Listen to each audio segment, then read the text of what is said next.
Hello friends, welcome to laddu சமையல். இன்றைக்கி நம்ம லட்டு சமையலில் ஒரு ராகி சேமியா ரெசிபி தான் பார்க்க போகிறோம். நான் ஒரு பாக்கெட் அளவுக்கு அணில் ராகி சேமியா எடுத்திருக்கேன், 200 கிராம் அளவுக்கு. அதை ஒரு பவுலில் போட்டுக்கலாம். அதோட கொஞ்சமாக உப்பு போட்டுக்கலாம்.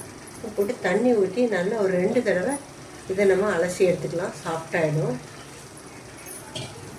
அப்படியே செஞ்சோம்னா கொஞ்சம் ஹார்டாக இருக்கும். அதனால் 2 தடவை அலசி இதை நம்ம எடுத்துக்கலாம். தண்ணி வடிச்சிட்டு இன்னொரு தடவை கழுவி எடுத்துக்கலாம். 2 தடவை அலசி நல்லா வடித்து எடுத்து வச்சுருக்கோம். இப்போ இட்லி பாத்திரத்தில் பக்கத்தில் தண்ணி ஹீட் பண்ணி வச்சுருக்கேன். அதில் வேக வச்சுக்கலாம். நம்ம தண்ணி சூடாகிடுச்சு. இப்போ நம்ம இதை அப்படியே போட்டு வேக வச்சுக்கலாம். ஆவியில் ஒரு 5லேருந்து 7 நிமிஷம் வரைக்கும் நம்ம இதை வேக வச்சோம்னா ராகி சேமி நல்லா சாஃப்டாகிடும். அதுக்காக நம்ம வேக வைக்கிறோம். டைரெக்டாக செய்யக்கூடாது, செஞ்சால் நல்லா இருக்காது, சாஃப்டாகவும் இருக்காது. ஒரு 7 நிமிஷம் இது வேகட்டும். மூடி போட்டு வேக வச்சுக்கலாம்.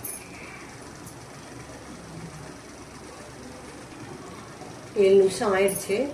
பார்க்கலாம். சேமியா நல்லா வெந்துருச்சு. இதை நம்ம எடுத்து ஒரு தட்டில் ஆற வச்சுக்கலாம். வடித்து ஆற வச்சிட்டோம். இப்போ தாளிக்கிறதுக்கு ஒரு பேனில் 2 டேபிள் ஸ்பூன் அளவுக்கு எண்ணெய் ஊற்றி வச்சுருக்கேன். எண்ணெய் சூடானோன்னு அதில் ஒரு டீஸ்பூன் கடுகு உளுத்தம்பருப்பு போட்டுக்கலாம். பொரியட்டும். கடுகு உளுந்து நல்லா பொரிஞ்சு வந்துருச்சு. இதில் ஒரு பெரிய வெங்காயம், காரத்துக்கு 2 பச்சை மிளகாய், ஒரு கொஞ்சமாக கருவேப்பிலை நல்லா சேர்த்துக்கலாம். சேர்த்து நல்லா நம்ம வதக்கிக்கலாம்.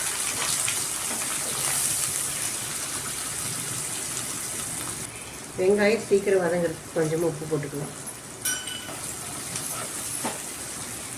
அதில் சேமியா ஆறிடும். போட்டு தயாரிக்கலாம். இதில் ஒரு 1/2 டீஸ்பூன் மஞ்சள் தூள் சேர்த்துக்கலாம். வெங்காயம் நல்லா பாருங்கள், நல்லா வதங்கிடுச்சு.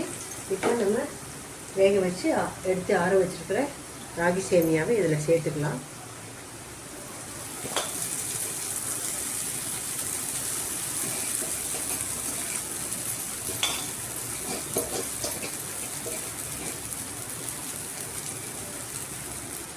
சேமியா உப்பு போட்டு கழுவிருக்கோம்.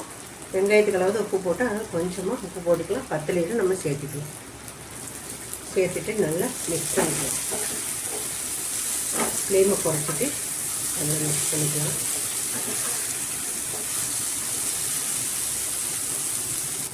நல்லா மிக்ஸ் பண்ணிட்டோம்.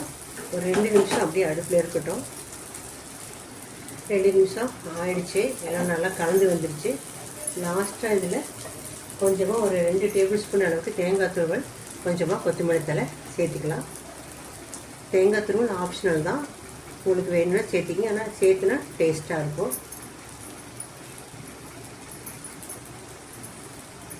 தேங்காய் போட்டு எல்லாத்தையும் ஒன்றா நம்ம கலந்து விட்டுடலாம். கலந்து விட்டு இறக்கிட்டோம்னா நம்மளோட சூப்பரான ராகி சேமியா ரெடி ஆகிடுச்சு. காலையில் டிஃபனுக்கும் ஈவினிங் டின்னருக்கும் இதை நீங்கள் ட்ரை பண்ணி பாருங்கள். ஹெல்த்தியான ரெசிபியும் கூட, குழந்தைங்களுக்கு கொடுக்கறதுக்கு ஈஸியாக இருக்கும். ஈவினிங் டிஃபனாக கூட நீங்கள் அதை செஞ்சு கொடுக்கலாம். சூப்பரான ராகி சேமியா அட்டகாசமாக ரெடி ஆகிடுச்சு.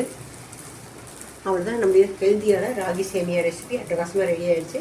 தேங்காய் போட்டே செய்யுங்க, அப்போ தான் டேஸ்ட் நல்லாயிருக்கும். குழந்தைங்களுக்கு விரும்பி சாப்பிடுவாங்க. நீங்களே இதே மாதிரி ட்ரை பண்ணி பாருங்கள். பிடிச்சிருந்தால் லைக் பண்ணுங்கள், ஷேர் பண்ணுங்கள், கமெண்ட் பண்ணுங்கள். என்னோடய சேனலை சப்ஸ்கிரைப் பண்ணுங்கள். மறக்காமல் பெல் ஐக்கானை கிளிக் பண்ணுங்கள். தேங்க்ஸ் ஃபார் வாட்சிங்.